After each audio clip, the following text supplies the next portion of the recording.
discussion on the Ocho lands sale that were returned. Just for housekeeping matters, Ms. Bailey, we had asked 2 weeks ago, some of the members had asked for a report from RADA on the Farm Roads program. Have you received?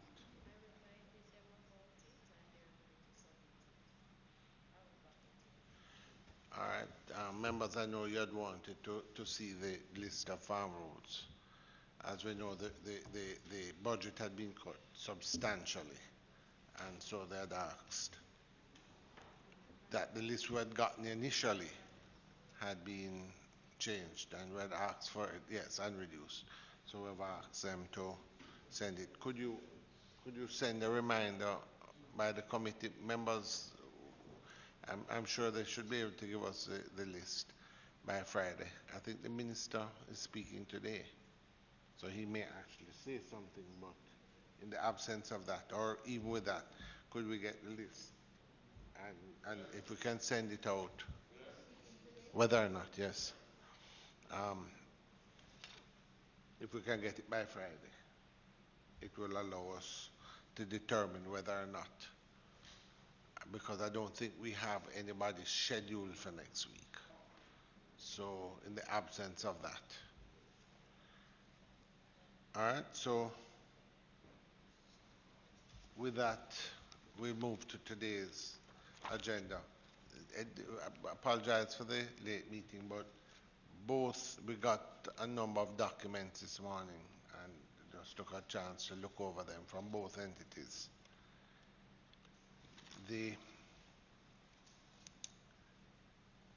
We have with us Senator Hill and his team from the Growth Council. I think it's the first time that you're coming to PAAC.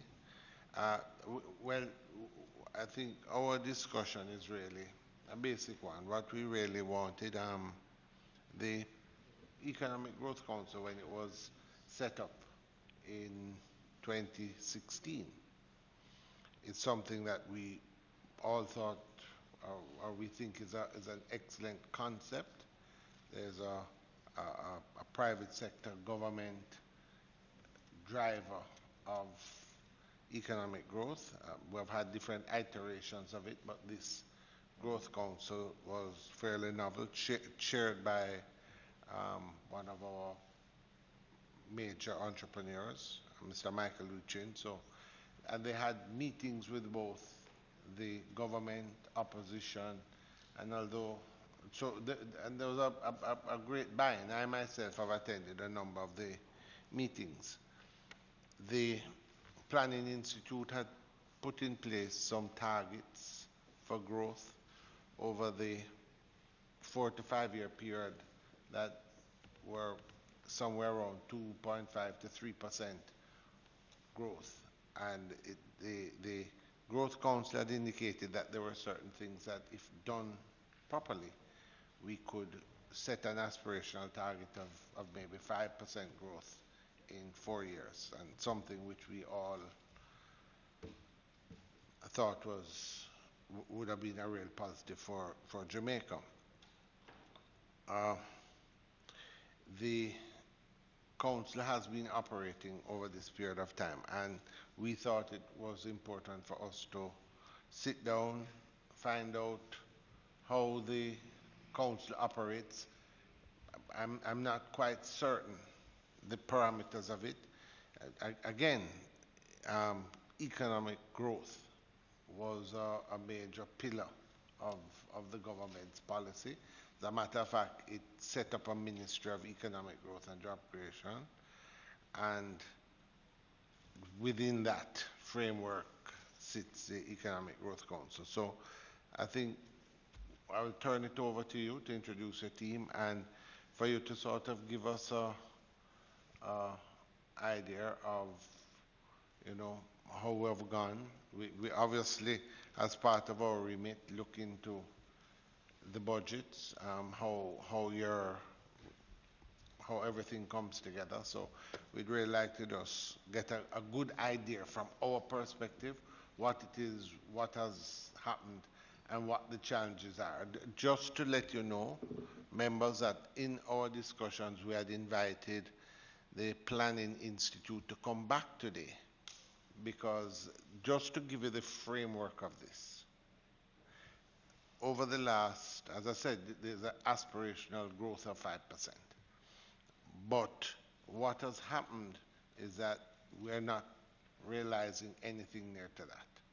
And we have seen every year when we come and we look at the budgets as they're the supplementaries, and each time you get a very optimistic at the start of the year, by the end of the year you have issues. And what was concerning us in general was the fact that, you know, when you don't have a drought, you have a problem with mining, you have many things. And yet on the other side of the coin, we have had an expansion unprecedented in the number of hotel rooms built, a program which started early and has basically over a period of maybe 2014, 15 to 2018, we saw maybe 30%, 40% increase. We have seen the BPO sector expanding, and yet you're not seeing it reflected in economic growth. As a matter of fact, even pre-COVID, this year, or the end of last year, we were seeing that even before COVID, we were probably not going to get 1%. And so our context with both yourself and the Planning Institute is to really say to us what really is the problem, why we are unable to achieve even the projected growth targets that we had originally, much less the aspiration. And from your perspective, having been put in there to say, well, we're going to let this happen, we certainly have failed at our, what we set out to do in that context. So we need to kind of look at what those are and figure out how we're going to resolve those problems as a nation. So with that, I'll turn it over to introduce the team and to sort of give us your introductory comments. Mr. Chairman, thank you very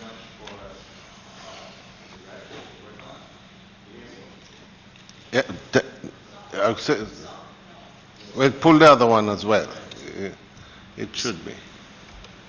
Mr. Chairman, yes. Yeah. Thank you very much for having the Growth Council here this morning. Before I go any further, I'd like to introduce my team. Dr. Shireen Smith, who is actually a secondee from the NHT, and she is the Vice President of the Economic Growth Council. Mr. Dennis Chen, who is a young graduate, brought him on with us at the Growth Council. He does a lot of our research work, writing, good assistance to Dr. Smith and myself. And to round out the entire team, because you asked about the budget, of the Economic Growth Council, we have one executive assistant who is also a secondee from the National Water Commission. So, Mr. Chairman, you're looking at the Economic Growth Council. The Economic Growth Council was launched in May of 2016. The document was signed a little later in the year, after the call to action, well, out of which the call to action came. There were 80 meetings up to that time to make sure that a good cross-section of the economic landscape, as you outlined in your introduction, were met, and out of that came a call to action. And at the launch, I can tell you this because I was not there at the launch. In fact, I came, my predecessor for running the Economic Growth Council was Ms. Maureen Denton, and I came in October of 2017. By that time, you and the members will remember that 5 in 4 was well established. Now clearly I know the chairman of the Economic Growth Council very well. He was and still is the chairman of the National Commercial Bank when I ran it, so I know Mike very well. So I said to Mike, where did you get this number from? How did it come about? And he's a very straightforward, frank man. And so I don't think I'm telling any stories out of school. He said, Albin, look, you and I understand how business and economics work. We have been going along at 1.5%. If I had said to Jamaica, we're going to try and grow at 2%, what's the worth of that? He said, I'm not brought in, nothing that I do. When I brought in to take over NCB, I didn't say we're going to grow by 10%. That wasn't exciting to me. We grew the bank and now has become one of the biggest financial institutions in the Caribbean, coming from near bankruptcy. So he said, look, I decided that I was going to set an aspirational goal that we have to work hard to get. And I said, but Mike, you didn't discuss that with the political leadership. Mike gave me a big laugh, as Mike would do. He said, no, because the political leadership will hold me down to 2 and 2.5%.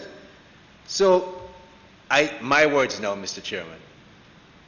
Chairman Mike Leachin dropped the 5.4 on Jamaica and in the lap of the Prime Minister and everybody, every other political, you might have been at the launch. I wasn't there. But that's something that we're not walking away from. I am saying to you that unless Jamaica grows in the vicinity of 5 and 6% consistently over a long period of time, we will not be able to lift the majority of Jamaicans out of poverty. Indeed, Mr. Chairman, 5 in 4 could not be at the time a concrete target. And let me tell you why. Those who are familiar with the economic projections from the PIOJ, BOJ, the IMF, World Bank, etc., know that such projections are generally done month by month basis, aggregated quarterly, 6 monthly to get to the figures. In fact, Statin reports its figures quarterly in reverse. But look at what's happening just this week, just yesterday. The head of the IMF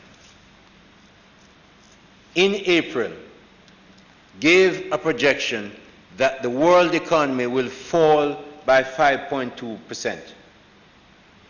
Yesterday was the end of the month of June, not even 3 months. She gave this in April.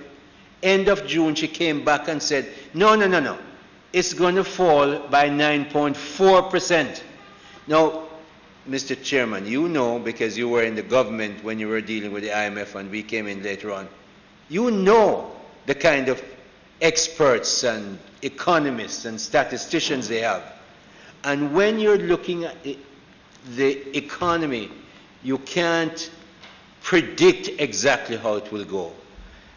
When PIOJ speak, they have lots of economists and they do what they have to do. But 5 in 4 was an aspirational, in fact, an inspirational target, sought to change the conversation from fiscal consolidation for 4 years.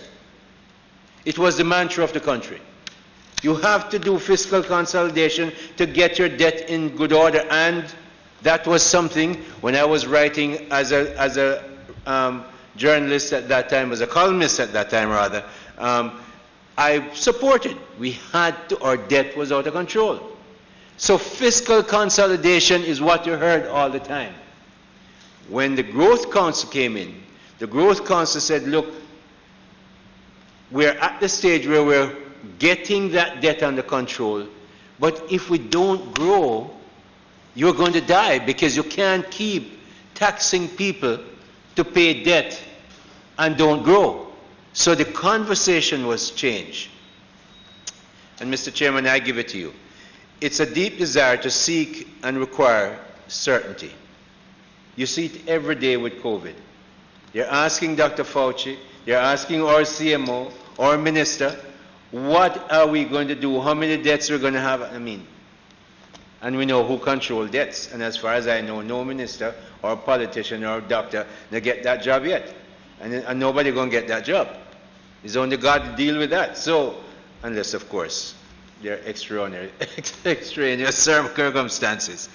But we want certainty. We ask about the certainty in the economy. Dr. Clark had to come out and say, all right, he and his people get together and we're looking at a drop of 5.1%.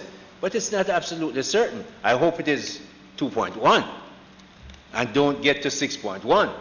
It's not a certainty. But we seek certainty. The EGC does offer assurance. It offers projections, sometimes working with other bodies. We certainly, thank you, offer facilitation, support, encouragement, and enabling. But, Mr. Chairman, with all due respect, we cannot offer certainty. So we look at other aspects of growth.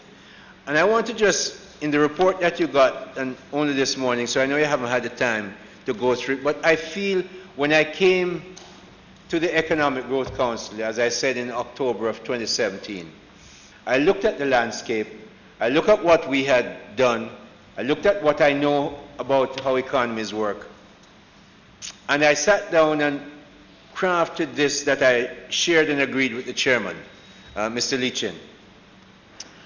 And given how the Growth Council is seen, I really want to read it into the record, so give me a minute. The EGC is a small entity, here we are, one more person in the office, which focuses on economic growth advocacy and the design and support of growth policies.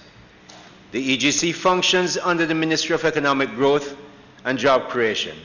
The terms of reference, and when I took this over, Mr. Chairman, in October, I sat with the chairman of the EGC, the then deputy chairman of the EGC, who was then Dr. Clark, now the Minister of Finance, the Prime Minister, and something that came across clearly certainly from the Deputy Chairman and the Minister for sure, was that you follow the terms of reference. We've listed the terms of reference in the report for you.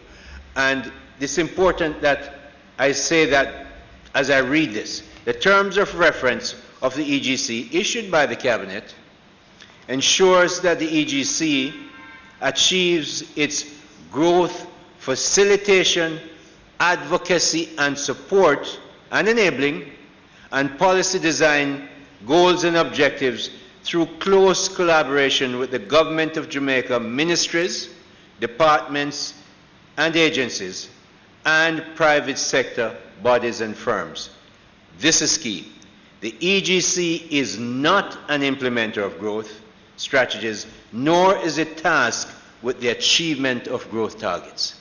Now, because it is called the Economic Growth Council, it is easy for many people, even officials, to say, oh, the Economic Growth Council is responsible for getting growth. No, no, no. The Cabinet didn't change that at all. The ministries and the agencies, they have all that money. Minister of Finance, Mycov, Minister of Health, they spend money to build hospitals and clinics. Minister of Agriculture, clearly Mycov, but also Minister of Education, they build schools, they employ people. So it is the ministries and agencies on the government side that controls growth, that they control growth. On the private sector side, this business is what Economic Growth Council does. And we've done a lot of this. There are headaches that private sector people get involved with. You can't get this thing moved. I remember, I give you an example, Mr. Chairman.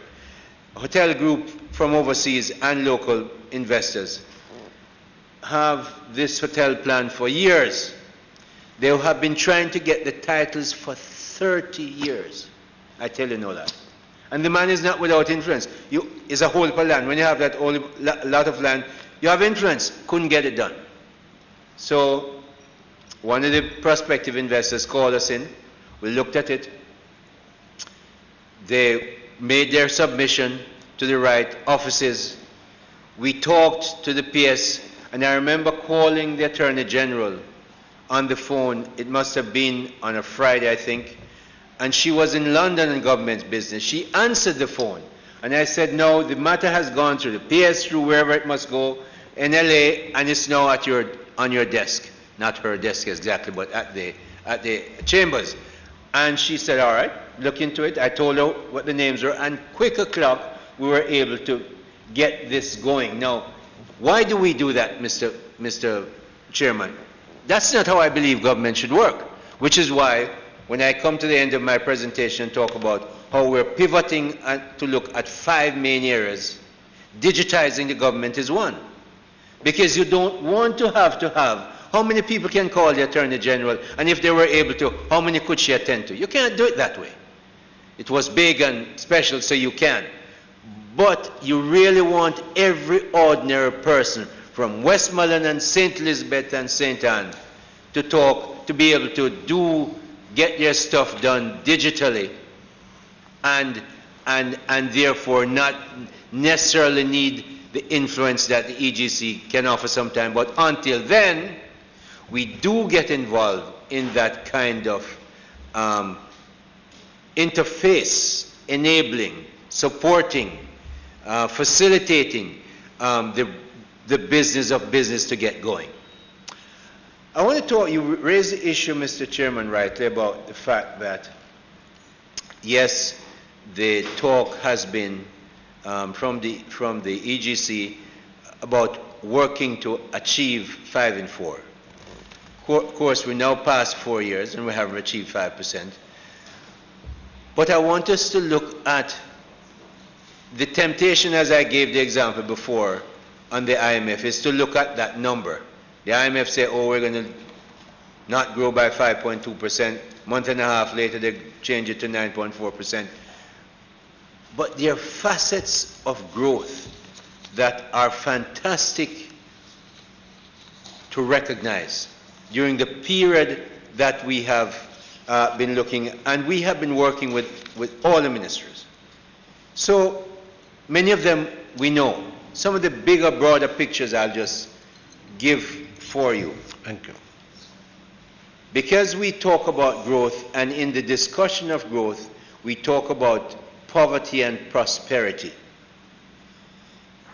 The rate of poverty has fallen by 40% to 2020, January 2020, to the lowest in 10 years. A lot of it has developed from the job growth that has happened between 2016 and 2020. Or unemployment has fallen to the lowest figure in the 58 years of our independence, to 7.2% in January of 2020. Now, those aspects fall into growth, even though, and I'm going to try and answer the question you said, well, we've seen some of these things, but why doesn't it reflect in that growth number? We look at the fact that the gender gap, not something you talk about too much in growth, has fallen from 9.6% to 2.6%. More women are being employed in the recent times than were being employed before, and we know how many single families we have run by women. Therefore, people are finding it better in some ways to live. The economy, while we haven't hit 5.4, 5 and 4, Mr. Chairman, I want it to be recorded that under this government, the economy has grown for 14 consecutive quarters from 2016, including in the end of 2019, where we grew by only 1% before COVID came in. And that is, PIOJ was looking at a 1.2% growth in 2020. That is the longest quarterly growth that we have had in any administration. We have had 14 consecutive quarters since we took over the government. And it's a very long stretch, and it's the longest stretch since we started to keep quarterly records in 1997. We look at the deepest tax cuts we've had. Mr. Chairman, for the 4 years before we came in as government, the reality was taxes had to be raised every single year to about a $58–55 billion to get us through that fiscal consolidation that I spoke about before. Since 2016, Mr. Chairman, this administration has only cut taxes and cut charges to people. It started off with that 1.5, if you earn 1.5 or more or less, you won't pay taxes. So 80% of PAYE employees, Mr. Chairman, today aren't paying any PAYE taxes. That's the first thing. The second thing, I remember Minister Shaw standing up over there. I think it was his last speech as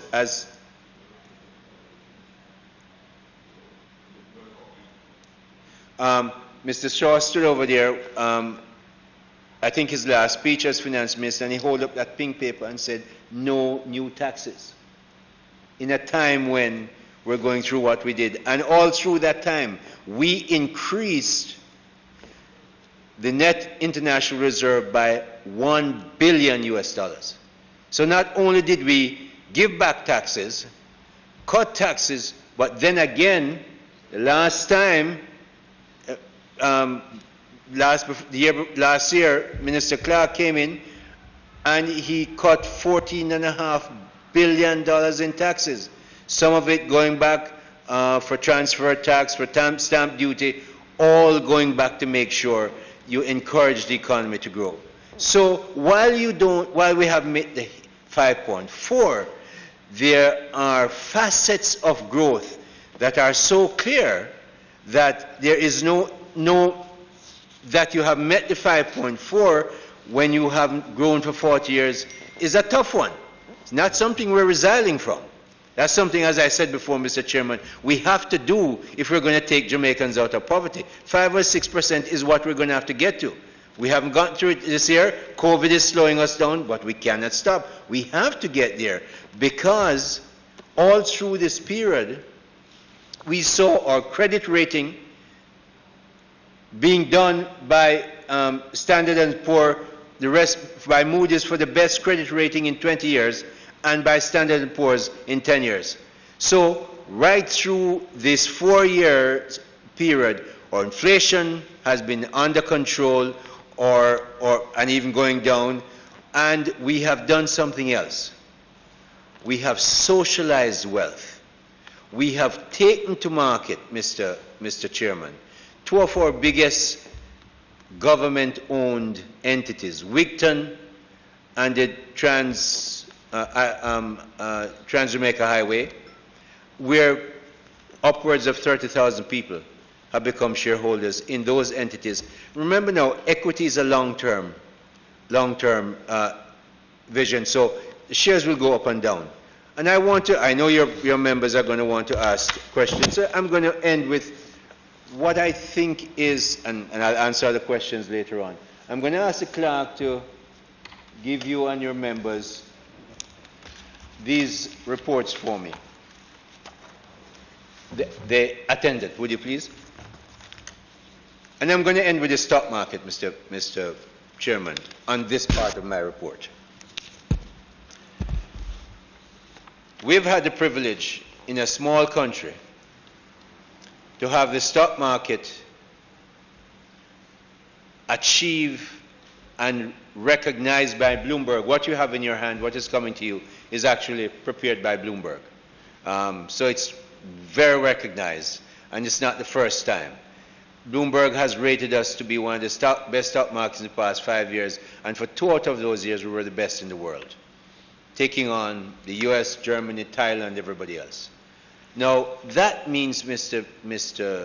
Chairman, that yes, in a bipartisan way, the stock market has worked very well. But why I sent you this? This is the share record of NCB on the Jamaica Stock Exchange. It is 30% of the stock exchange. So it's by far the biggest player. And what Bloomberg shows here, I was at NCB I left in 2004, and just before I left, you can see there that we took the stock up to 31.7, that was the peak at the time, and that peak was not passed until about 2011, 12. Then it meandered down again through the IMF EFF program down to 2016. And you look at 2016, it's a meteoric rise. Now, we're not going to say it's because of the administration that you get this, but you can't take away all the credit either. Since 2016 to now, the NCB shares, and it has done extraordinarily well. Yes, there was a small pullback but it has also been resilient. When it started to go up, Mr. Chairman, it was about $30, $40 a share. It went up to $256 per share, and it's now about 140, 142 or thereabout. So people have, and there are tens of thousands of people who own the shares. I say that to say it's not just NCB. It happens to Jamaica Brothers Group, Wisynco, Jamaica Stock Exchange itself. Its share on the stock exchange has done very well. Barita, there are many others. So if the stock market is a harbinger of what to come and is a reflection of the confidence that people have in the country, then this Bloomberg story is a very good one, and another facet of growth, that while 5.4 has not been reached, a lot of people have benefited. I rest for the moment, Mr. Chairman. Thank you, Senator. I've listened to the presentation, and there are positives. I think that the direction of our economy that was set, where we are moving towards reduced debt and fiscal responsibility, has made has put us on the right direction. And this is not any one government, it's obviously cross-administration. So we put that there. But the point I'm trying to get at, though, the government set up a Ministry of Economic Growth. It set up an Economic Growth Council. And so that's why, while there are other things happening, there is a target set. So you made the point earlier about whether that the target set, that when you went, you did not feel it might have been achievable target. Am I paraphrasing you, or am I wrong? Sorry, no, I did not resile from it, Mr. Chairman. What I said was identify what was required under the terms of reference. What I wanted to bring out there is that the Economic Growth Council is not responsible for growth targets because we don't have a ministry. We were told in that meeting you're not a ministry or an agency. All right, but point being, you took over as executive director in November of 2016. 17. So now you are the executive director. Right, good. And there is at the time in place some target set. I would suspect that the first thing that one would do is to determine what target you think you really could set. Did you determine in 2017 what you thought you would achieve? If not 5 in 4, what did you think you would do in 4? When I came, Mr. Chairman, as the CEO for a long time of banks in 2 or 3 different jurisdictions around the world, and none of them being in the United States. I was asked, what do I think of 5 and 4? I told them that, look, if we don't make it in 4 years, we're going to have to make 5%, 6% growth to pull Jamaicans out of poverty. However, as a CEO, not being a CEO in the United States, I used to have to give quarterly reports to the press. And one of the things that they always try to get from me is to say, how much profit you're going to make in the next quarter or the next year, whichever one they want to choose. And because I wasn't in the United States where I was obliged to do that, I always said, one thing I don't do about the future is predict it. So that was my answer to the Gleaner. The Gleaner pressed me. He said, what do you think will be next year? I mean, really now. You're now there. I said, look, that would have been late 2017, near the end of the year, when I was having my first report to the nation as the CEO. I said, look, ICPIOJ has talked about maybe 2%, 2.5% at the time was the projection for that for 2018. I said, look, if we make 2.3%, we're well on track to make the 5%, whether it's 4 years or not. So the only, and it's public, Mr. Chairman, so I'm telling you straight up, anybody can check the Gleaner, it's right there, to say, I thought that next year, 2018, we would have done well if we had made 2.3%. So I look at but the aim is to get to 5 or 6%, and I'm not resigning from that because I really believe if we're going to do what we have to do with this country, we have to get better and higher and sustained growth. Yeah, but we all agree with that. That's why in context we agree with this. But the point I would make is you're going as the CEO in 2017. In 2016, our growth was what? About 1.4? 2016 was 1.4. 2017, because of drought. If someone had said to you in 2017 when you took over, look, last year's growth is 1.4. In 4 years, in 2020, it's going to be 1.2. Would you have thought that was what was going to happen? Because we're trying to find out what's wrong. You see, there's an issue. All right, now you're asking. The truth of the matter is, this is what your organization, what the council is sort of pegged to. And it's the same question we're asking of the Planning Institute. What we're trying to do is find out why we're not achieving those targets. All right, but I'll try and answer that for you, and I'll give you some numbers. But, Mr. Chairman, what I want you to fully understand, and this one I'm also not resigning from. I'm not resigning from 5% has to be achieved if we're going to get anywhere. I'm also not resigning from the fact that the Economic Growth Council is not the body or bodies responsible for producing growth. That was not in the terms of reference. It's right there. And this might be an argument, but that's the terms of reference we have. And we were told, you're not a ministry, you're not an agency. This is our staff. This is it right here. We don't have engineers. We don't. So what do you do?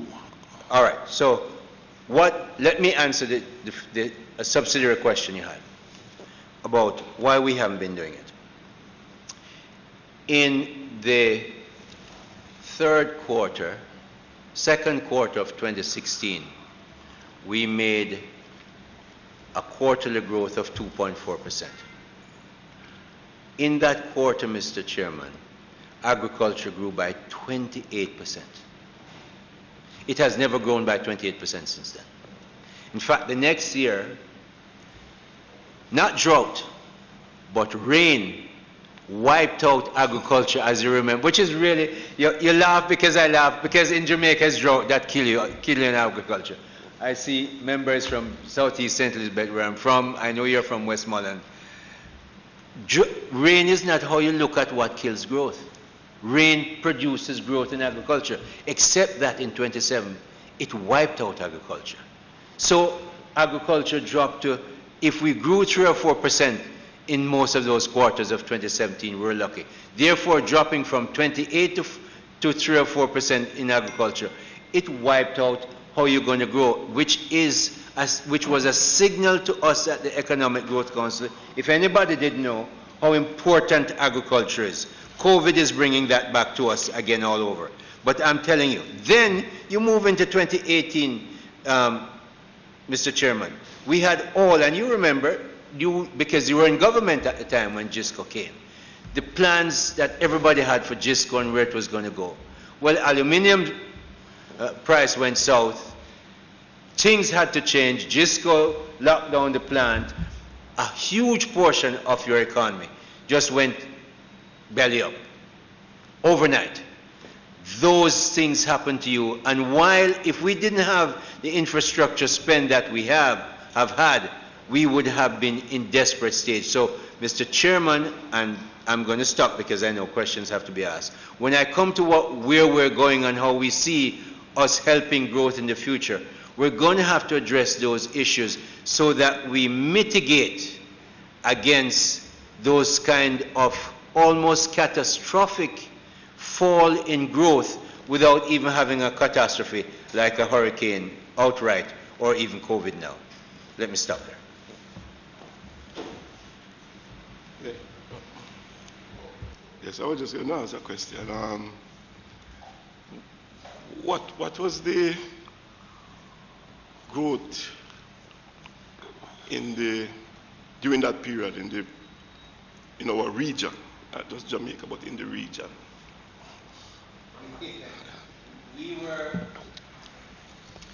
We were leaders except for Trinidad when the oil prices were high. I remember going to Trinidad to speak to the Trinidad and Tobago Institute of Chartered Accountants, maybe 2017, early 2018, and by that time, it would have been early 2018 because I was at the EGC then. By that time, oil prices were going down, and they were having serious debt. Now their debt to GDP is still extremely strong, but their growth had fallen below ours because oil had taken a hit. So in the English-speaking Caribbean, for sure, we were leading. Domrep may have been a little bit ahead of us, if I remember correctly, but we were leading in the English-speaking Caribbean. So notwithstanding not realizing our target, we were still doing better than the other Caribbean. I'm so glad you asked that, member. Because in that period of time, the easiest country to do business in was and is Jamaica. Jamaica ranked 75th in the world by the World Bank. Dominican Republic was 102. Trinidad and Tobago, 105. Bahamas, 118. Barbados, 129. If you want a place, we were top 6 in the world in terms of ease of doing business. Ahead of Trinidad at 76, Barbados 101, Bahamas 105, Dominican Republic 117. Our growth rate was, as I said before, the chairman asked, it grew to 1.9 instead of the 2.3 that I had hoped for in 2018. And of course, what happens is that we find... Repeat that, in 2018, no? The growth rate that I have here, it grew by 1.9. Not 2019, Chairman. 2019, we were at 1%, but 2018, we actually grew at 1.9. Yeah. And the sectors, agriculture improved, but we see that where we have to go. So compared to other countries, we have done very, very well. And of course, confidence, which is what drives it. This is how Mike Leachin started off the Economic Growth Council. He said we have to pull up confidence. Well, when we took over, consumer confidence was at 124.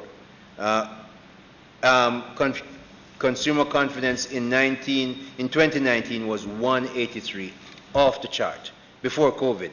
Same thing with business confidence, off the chart. And so during the administration, not only were we comparatively better to many of our friends in the Caribbean, but our business and consumer confidence was off the chart, which is why people were so buoyant about the economy.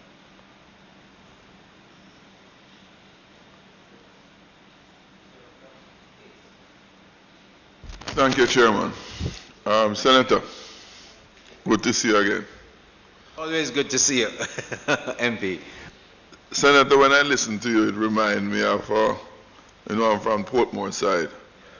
I had a mayor once in Portmore between 2007 and 2011, thereabout. And I remarked to him, when he speaks about what is happening in Portmore, I remarked to him that he takes credit for all the accomplishments, but he doesn't assume responsibility for any of the failure. It's somebody else's failure. And I say that against the background that I came in late, so I didn't get the benefit of all that was said. So I'm sorry that you came in late because you missed some. Yes, but I know the records will bring me up to answered, will bring me back up to speed. I didn't get the benefit of going through this before, and I began reading Executive Summary, Establishment and Purpose. The Economic Growth Council was established in April 2016 by the Prime Minister, Honorable Andrew Holness. Created a concerted effort on developing a robust and transparent mechanism to ensure the adoption and implementation of measures crafted to facilitate economic growth. That was the intent, correct? That's what it sought to do. Broad intent. The Jamaican economy and the Jamaican society never started on April 2016. It was long before. And it had a host of maladies, and it has had accomplishments. And to go forward, of course, the goal is to remedy some of those maladies so that you can achieve the growth. And I say that to say, Senator, one of the major identified impediments across administration for some time was the whole issue of approvals and how long it takes for businesses. Procurement, not just procurement, but the approvals and procurement. But just look at approvals alone for the time being. And you come from the private sector, no. Businessmen come to invest. Delay is costly in many respects. And we set a goal of 90 days approval. Maximum of 90 days for approval. And after many years, we never achieve it substantially. Bits and bits of occasions, we accomplish it. I remember being a member of the Economy and Production Committee and invited many business people, medium, small, very large. That has been the repeated complaint that business people made. I say that to make a point that just that area alone, approvals, one of the other areas of impediment for business. When business grow, economy grow. So we want to facilitate investment so we can have business. And all I'm trying to say from this, Senator, is that if we have a goal to achieve, we have to look at where the critical impediments are that needed to be overcome to achieve those goals. And when I remember hearing the Growth Council making these pronouncements about the 5 and 4, then I said to myself, if those are to be realizable goals or targets being set, I would have presumed that 1, you would have identified those critical impediments to growth in the economy. 2, develop a methodology, right, and a work plan, right, that you're going to deal with in order to remove those impediments so that you can realize the goal. I heard you said the Economic Growth Council is so many people, few. They have no staff. They have not a ministry. They can't do anything. They can't get things done that can move these. No, you're misquoting me there. But no, correct me if I'm wrong. I don't want to misquote you. No. What I said, we have a small staff. Small staff, correct. But we do get things done, and I gave some examples. No, I welcome the correction. I didn't want to misrepresent it. But the essence of it is that you're not a ministry. Correct. And there are many areas of the society and the economy that needs to be addressed for the things to happen. But back to what I said, if you set targets and for them to be realistic, you must have a work plan as to how you are going to realize those. Otherwise, everybody wake up with dreams every morning. You know, I wake up this morning hope that I'll be half as wealthy as you. You know, but you know, whether I'm able to get there is another matter, or whether or not I can achieve it's another matter. So we all have dreams, right? The point I want to make, Senator, that has been absent and bother me when I hear this pronouncement. Did the Economic Growth Council identify a work plan? Did the government of the Prime Minister sign off on that work plan? Right? Who are the persons? Right? Every ministry is run by a permanent secretary, right? As the CEO. And I remember your chairman once said that in his world, the CEO is responsible and excuses are not a substitute for performance. And what he does, if the CEO doesn't deliver, he fires the CEO. Something to that effect. You can bear me out, correct me if I stand to be corrected. And that one, you're in the right direction. right direction. I say this deliberately to make a point. We can't make plans. We can't make projections unless there are viable plans to attain those projections. So if you have CEOs that you need to perform, and if they don't perform, you're going to replace them, you must have that mechanism in place. Otherwise, all of those projections are just maybe as lofty as mine that I'll be half as wealthy as you. Right? So I want to get a sense, what was the plan of action? Where have been the failures and the weakness? And most importantly, like the chairman said, the action that he takes to mitigate the failures of his CEO. Right. Glad you asked that question, Member Jackson. And good to see you again. You will remember this book called the Economic Growth Council 5 in 4. Everybody knows it. Member Jackson, there were 8 pillars set up in this book. They're all recorded. There were 111 sub-initiatives under the call to action. Documented. Page 5, I know you haven't had a chance to read the report yet, but just this part says, the call to action framework draws on studies and work in the area over the years and inputs gained from over 80, which I mentioned before you came in, consultative meetings held with stakeholders over a 4-month period. These groupings included various business groups, the Confederation of Trade Unions, the opposition, public sector agencies, ministries of government, members of academia, the media, diplomatic missions, and multilateral development agencies, among other stakeholders. And that, out of those consultations came this book. Most everybody in Jamaica got one. Even I got one. I wasn't there, but I got one. So 5 in 4 didn't just, while it was aspirational by Mike as the chairman to name it, good work was done to say we're going to build, to get to that, we're going to build 8 pillars in this building to take us there. All the ministries and agencies were identified. The sub-initiatives needed to take us there were identified. And then after those 80 meetings, we have had a total of 488 meetings with 136 different participants. We've met with JAMPRO 11 times. We've met with MICAF 13 times. But I want to take you somewhere else. While we have, again, remember, we are a facilitating body. We cannot instruct.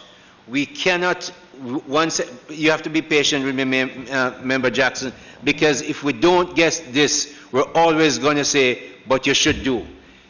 The doing, we facilitate, we enable, we encourage, we push, we even go public sometime in what you just quoted, that the chairman said.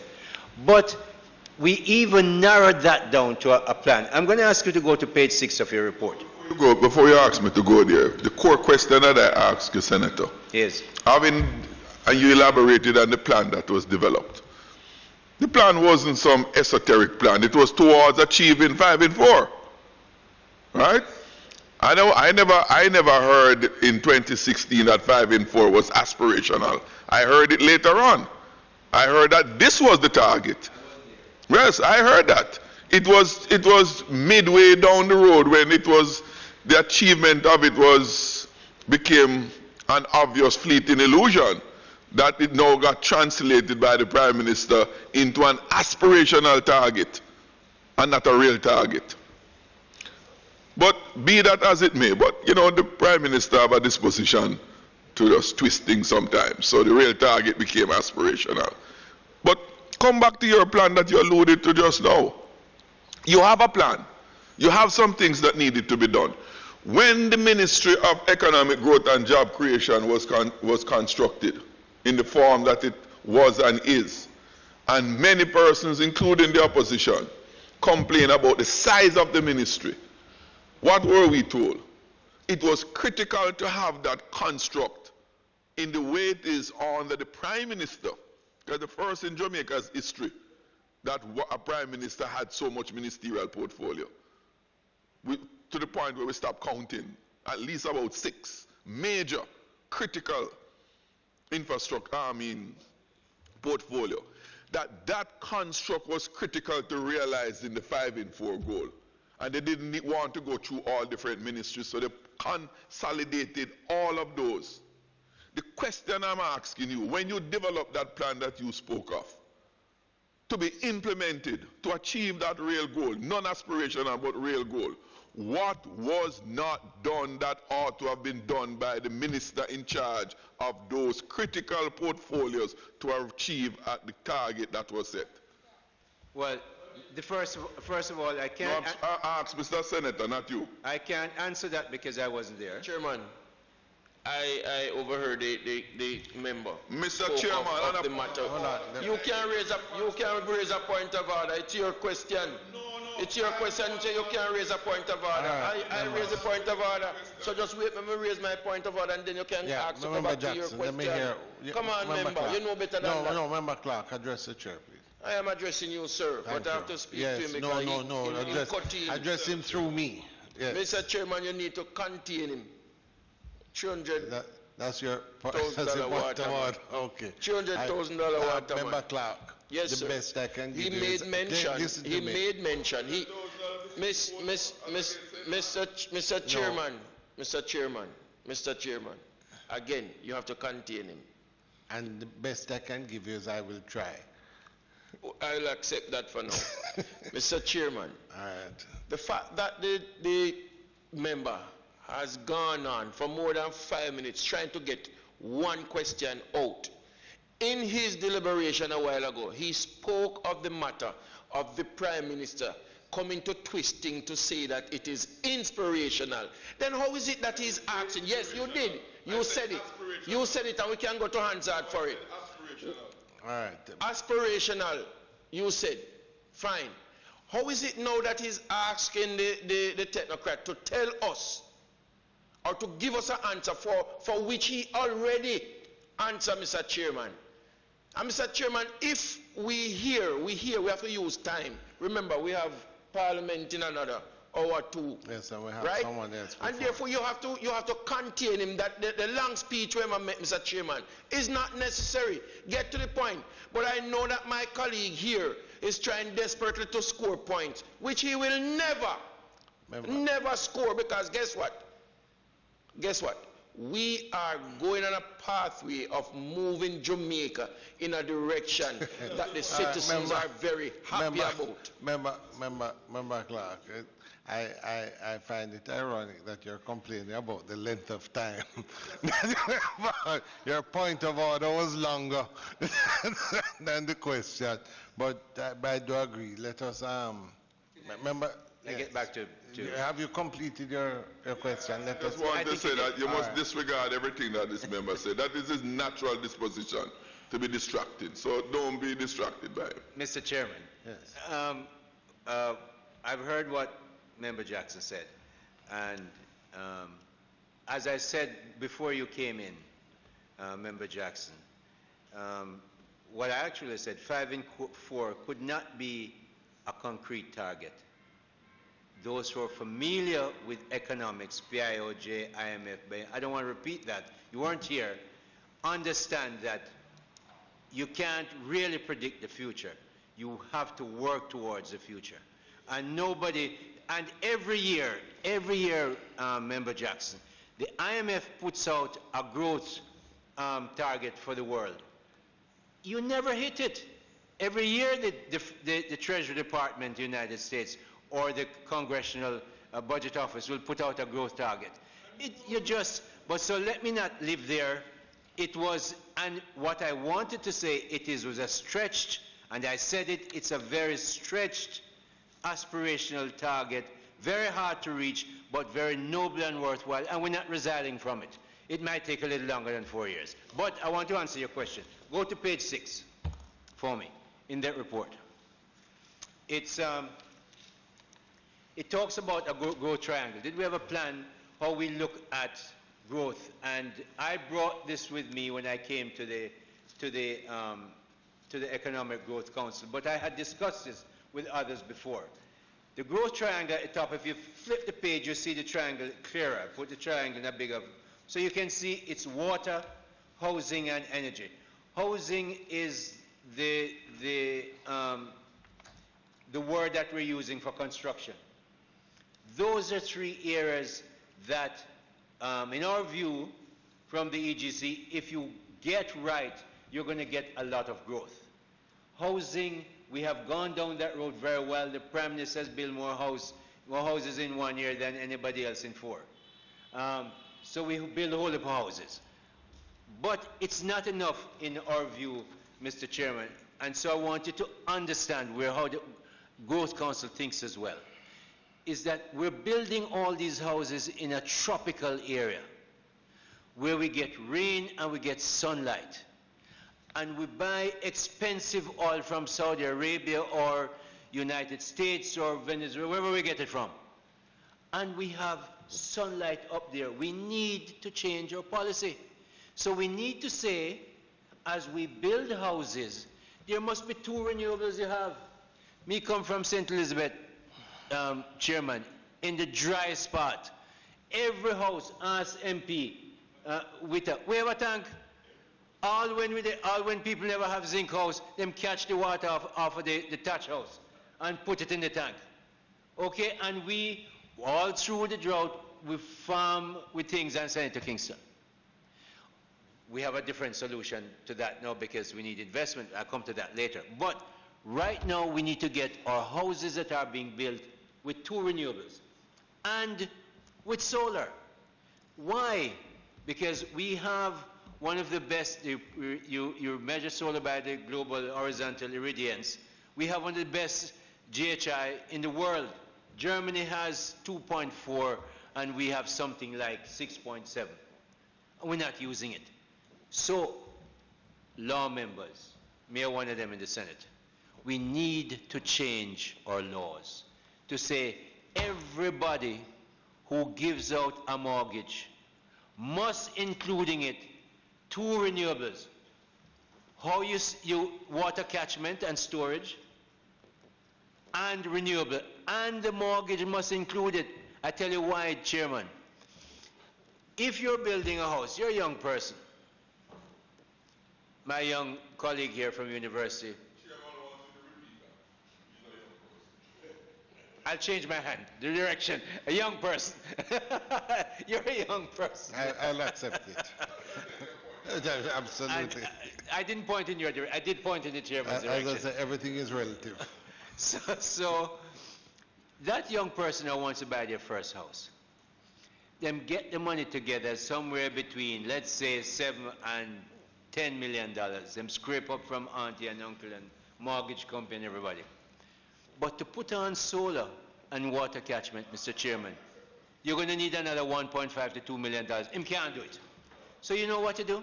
We, Member Fitz-Jackson, we make the law to say anybody who will give them mortgage, NCBGN must include the entire cost of the renewable items, the water catchment and the solar, so that the young man and his bride can go and get their house and pay for this over a 20-25 year period.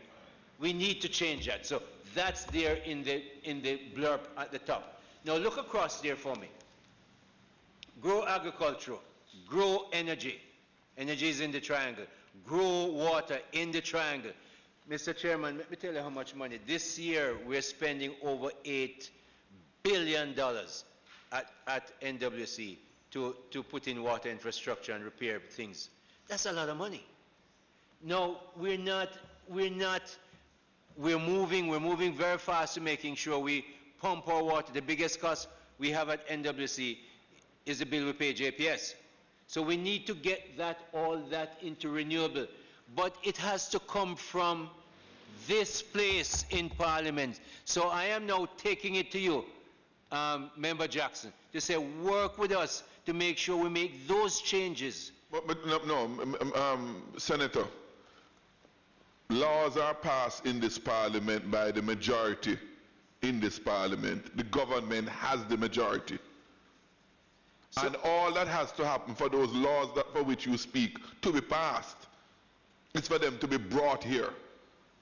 And it is the government that must bring it here. And many have been brought already and more will come. Very few. No, well, it's relative. As the chairman said, things are relative, including age. I want that one is a very sensitive one for me, because insofar as national security is concerned, less than 10% of the legislation which is proposed at the beginning of each year in the throne speech ever reached to this Parliament to be acted on. So, it's a terrible track record when it comes to legislative changes to enable the developments that need to take place. And here, that you speak to is one of them. Two or three things I can pick out as successes. The procurement bill, which I knew from when I was at the Ministry of Finance and helped to pass in the Senate. The procurement bill preceded your period, Senator. I know, but I helped pass it. So that's what I said. All right? Speaking about the legislative changes that needs to be made in the Parliament in keeping with the structure. In keeping with the structure set out here. Allow me to finish now, please. Members, let us, because I think we're sort of, go ahead. Let me just finish, Chairman. And just recently, we looked at the NLA bill that will make sure we have tens of thousands of titles going out to people. We met with the NLA 11 times when that bill was being done. A march from ministry to ministry till I tired. Talk to different people who must do the law. Work with them. And now the bill is passed, now we're going to continue to work with them. Because them say them going out there to have community meetings and get the things done. And we're going to be right there with them because we want to see all of those titles. Every piece of land in Jamaica must be titled. That's one more piece of legislation that we've helped to pass. We look at the justice bill about getting cameras into place. We work with the EU, representative here, we work with the Ministry of Justice, and we get those passed. So here, there's a bill that will, to get the cameras in the well, we have done lots of the work. It must be, then I stand corrected. It's on its way here because I know it's almost done. Everybody have signed off on it. But here, on page 6, we were looking at MICAF, and I'm going to wrap up because I think you want me to wrap, Mr. Chairman. I want to talk especially about MICAF. As I said to you, we met with Jamper 11 times, MICAF 13 times. On February 12th, Member Jackson, Member Witter, Member Dalrymple, Member Clark, Chairman, we met with about 20 people from MICAF. Permanent Secretary, Minister Shaw couldn't come, he was called out that day, he was going to chair it. Minister Hutchinson, Mike Lee Chin, myself, this team. We met and we went over exactly how we're going to work with MICAF to establish the mother farm concept.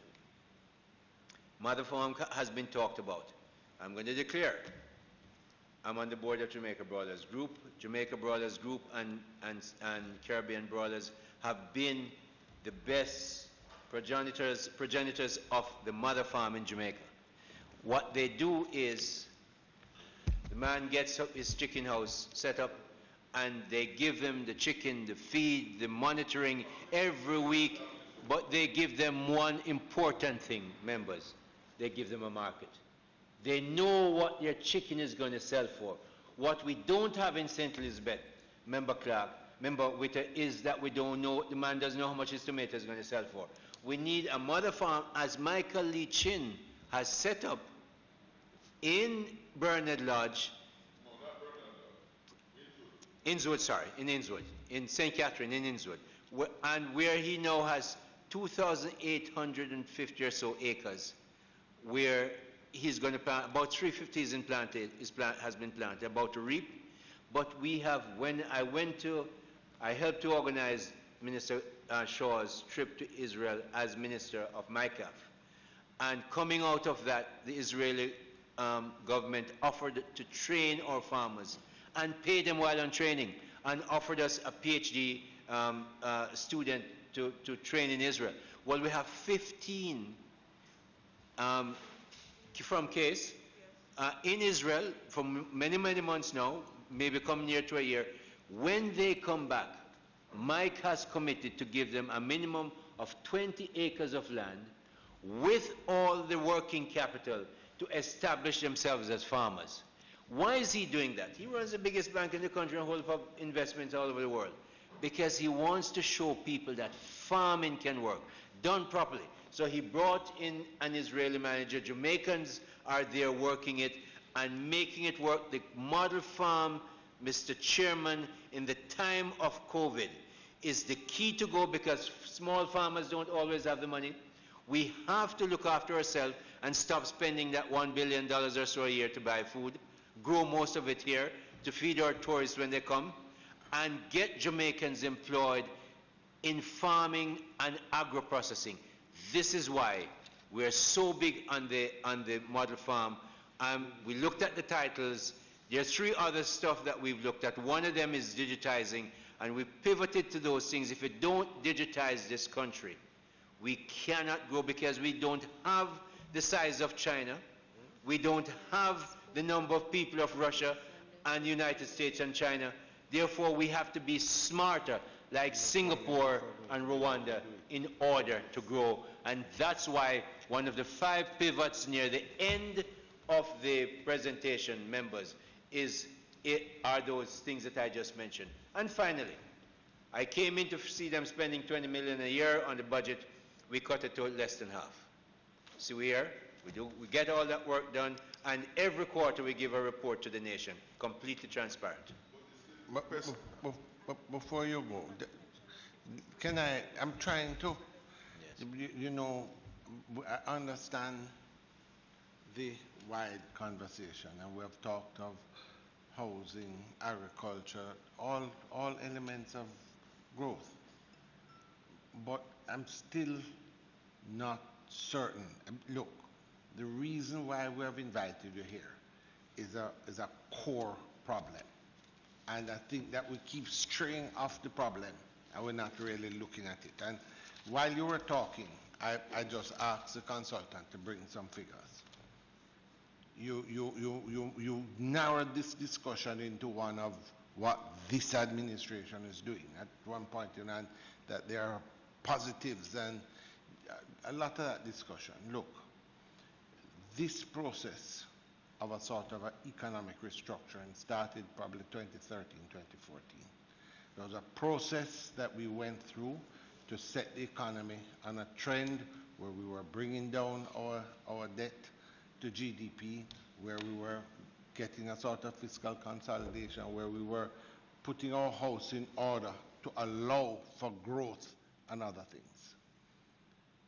In 2016, when this administration took over, there was a projection, a plan of where we were going to.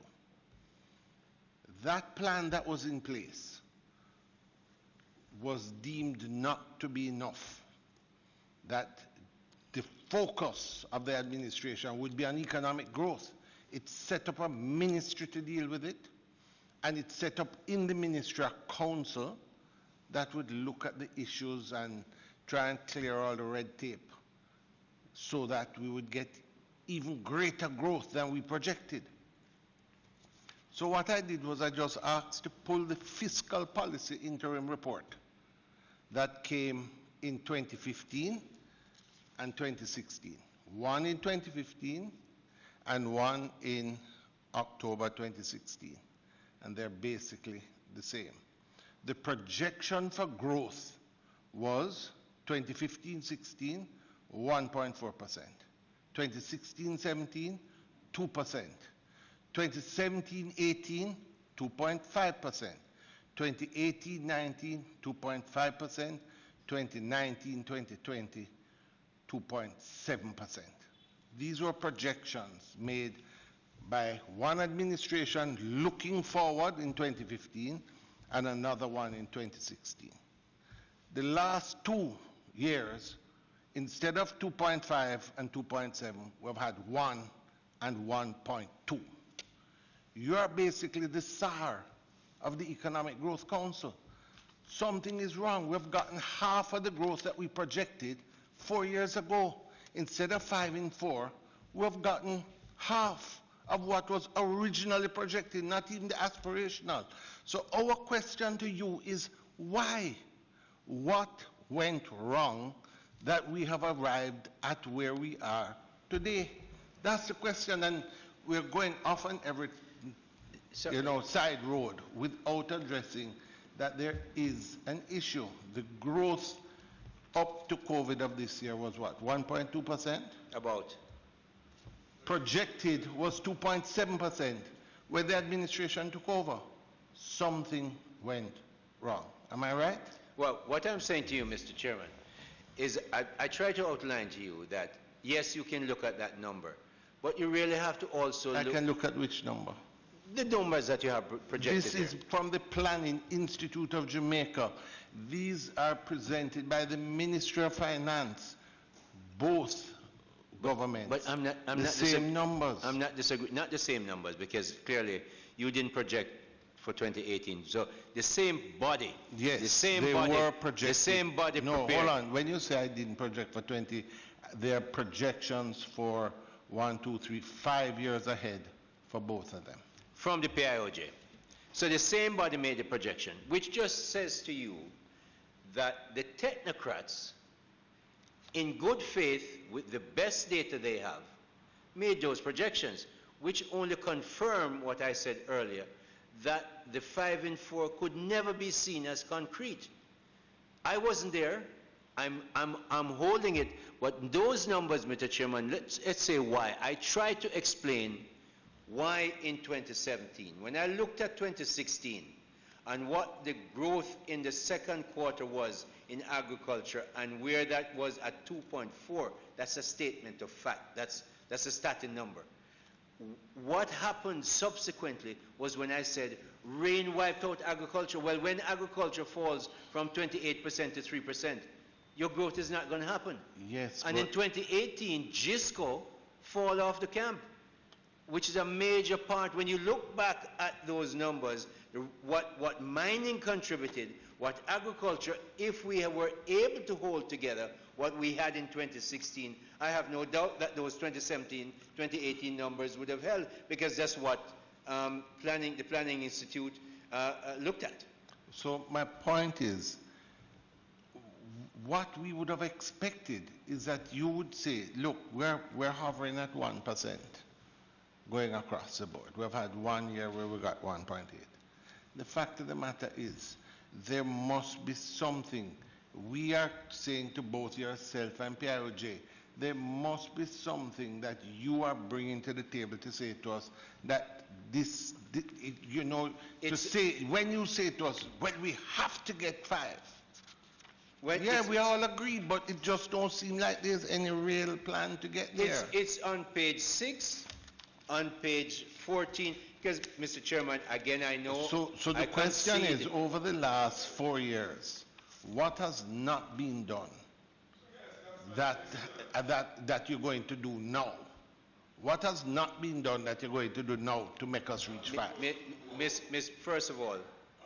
First of all, there is nothing that I'm going to be able to do. I'm not a minister. I'm not in the cabinet.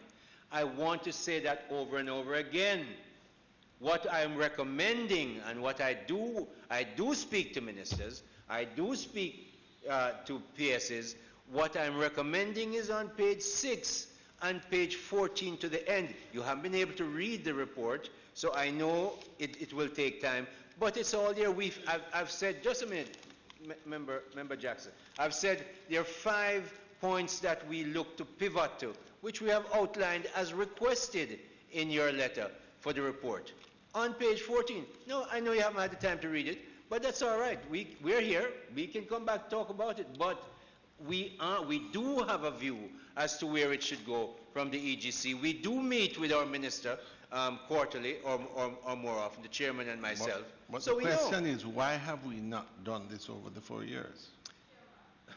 Thank you. No, please, I'm coming. I will. Okay. I will. Let me answer that for you, Chairman. I can't fully understand that because I do not sit in cabinet. I can't answer. Just a minute, member. I have taken pains to tell you what my area of responsibility is. I influence, I hope. I advise, I hope. I facilitate those from the private sector who want, and they who have been helped know that. My phone works and I will go anywhere because I'm not asking for myself. I'll go anywhere and ask, and I try and get it done. But as to their number, when you're dealing with a complex economy, that people have to be helpful, that you have to have your logistics right and everything working well. Clearly, Mr. Chairman, I would have hoped that we would have made at least half. I know why we have made half of what it is, but when we get through COVID, there are clear plans as to, and frankly, it's a good reminder of how you must be efficient and swift because you don't know what's coming down the road. Get on with it. So this that you have brought as a report is the plan, is what you're saying is how now. the EGC views where we should be going. That for that to be an economic plan, it has to be accepted by the powers that be, which is not so the EGC. You have sent this to cabinet? This has been sent to where it must go. Yes. They don't. Well. I tell you, member, this that you're looking at page 6 was revealed to the nation at the end of 2017, early 2018. And we keep going at it. But has it gone to cabinet? The wheels of government turn, as you know, quite slowly. But I would have thought you would have had a little more influence on the cabinet agenda. No, some of them have been done. But you're not going to get all of this done in 2 years. All right. Member Dalrymple, Chairman, my real concern is, I think we started off, and there is no dispute. We have not made the 5 in 4.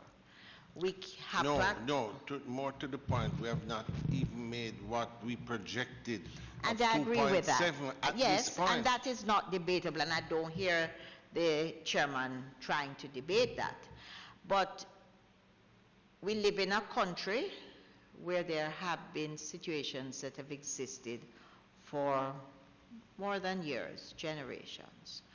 When we have heavy rains, lots of our areas have flooding. There are no arrangements that are made. When we have dry times, I can't conceive of a government prior to this one. We've been in, since 2016, that has really invested in water, provisions for water for this. There are lots of things.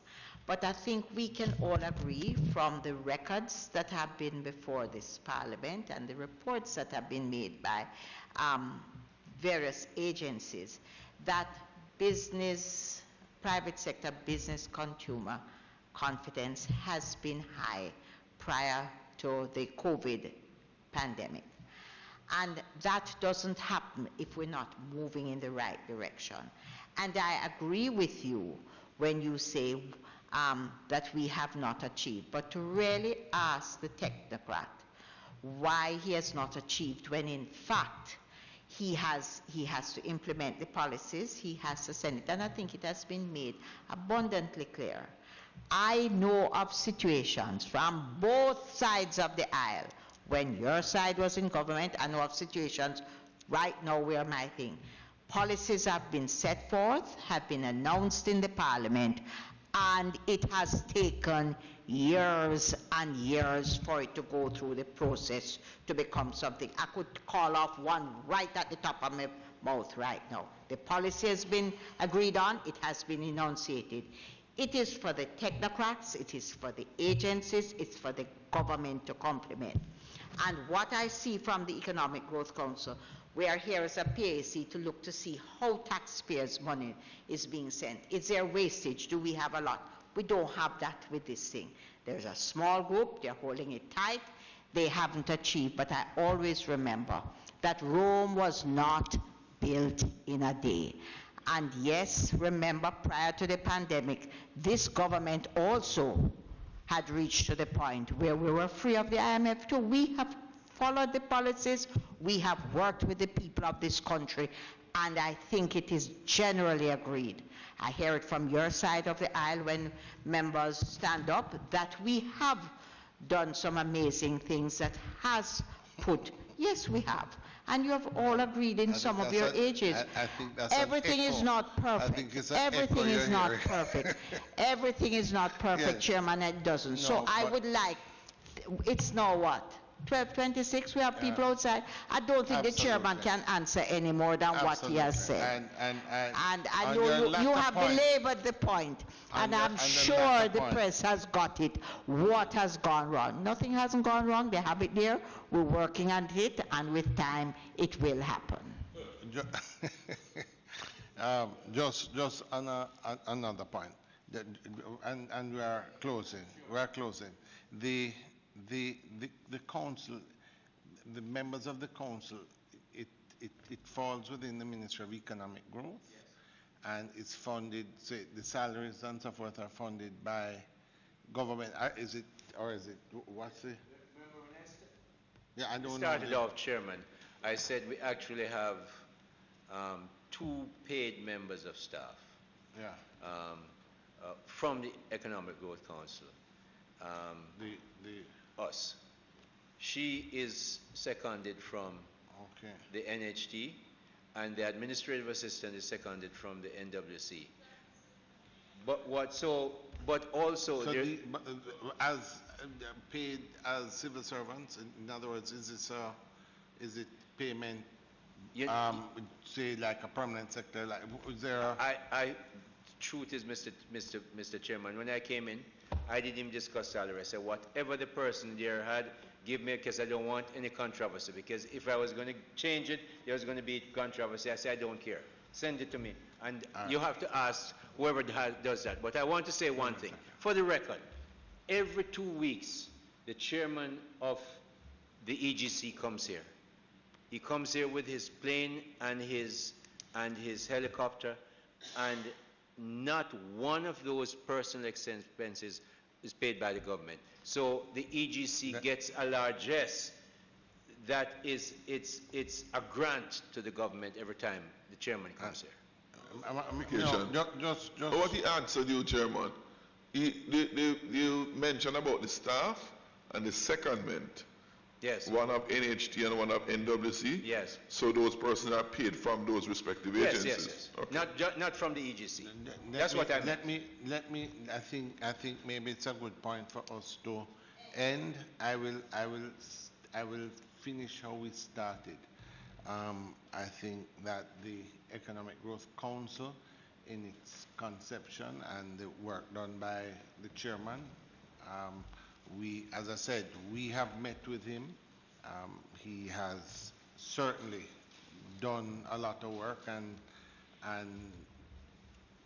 we're grateful for what he has done in that. And I don't think that anything we're doing and this discussion we're having is indictment on anything like that, because we understand the constraints. When he met with us, he was very clear in saying that what he was going to do is look at the issues that were hurdles to economic growth and try and use his influence and the influence of the council to break that down, and that he was hopeful that they could do that.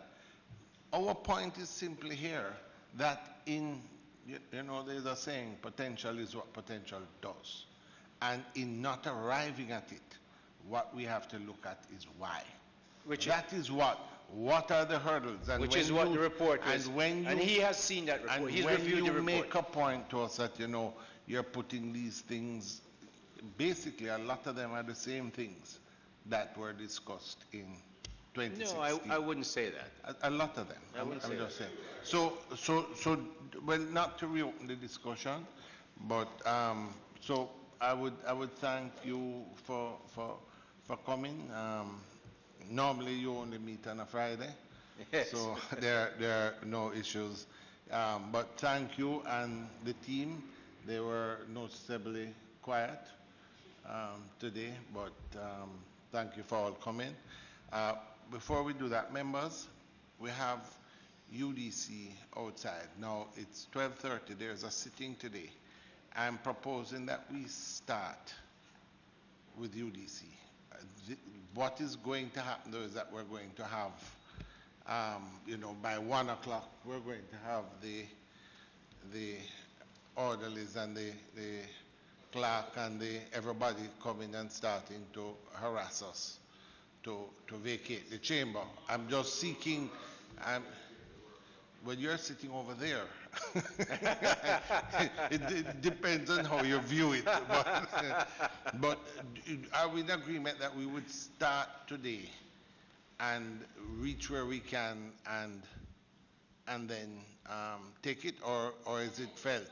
Yes, please. My contribution is, if what we have done today with what we thought was going to be short, I really think it doesn't make sense, although they have been there, because you're going to start and we're not going to reach anywhere, and there's going to be a disjointed thing. I really think if we want to achieve something, we need to give them time and ourselves time. Yeah, members. At 12:30, and remember, there is lunch for people, there are other things, and we want to start at 2 there. We're not, there's no hostility to your suggestion. Okay, thank you. I'm simply hearing from members, because sometimes when they come, yes, and by the time they introduce and you start, and there's no, it's just my strong voice. I'm a female trying to survive in a man's world. You're doing, Member Dalrymple, you're doing a phenomenal job surviving up to this point. Member Jackson, Member Clark, what's your position? In which case, the next week, we have been doing some alternating and difficulties. It may be difficult. Would we be able to indicate to them that instead of next week, we would meet the week after? Member Jackson? So we'll meet next week. Well, no, yeah. All right. Let's have so rather than bring them in, we'll just go out and have a discussion with them and indicate. All in agreement? All right. Thank you. All right. So members, Member Dalrymple will accompany me to apologize to the to everyone for it, but we'll take them first at the next meeting. All right. With that, members, the meeting is now adjourned.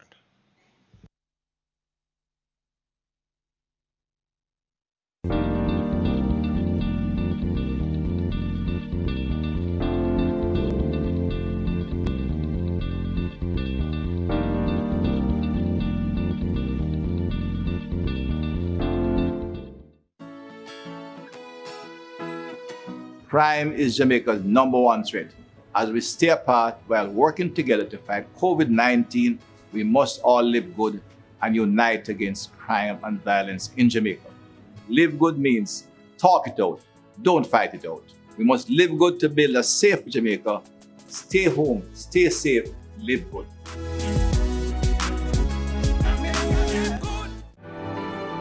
There's a long-distance relay that's still on.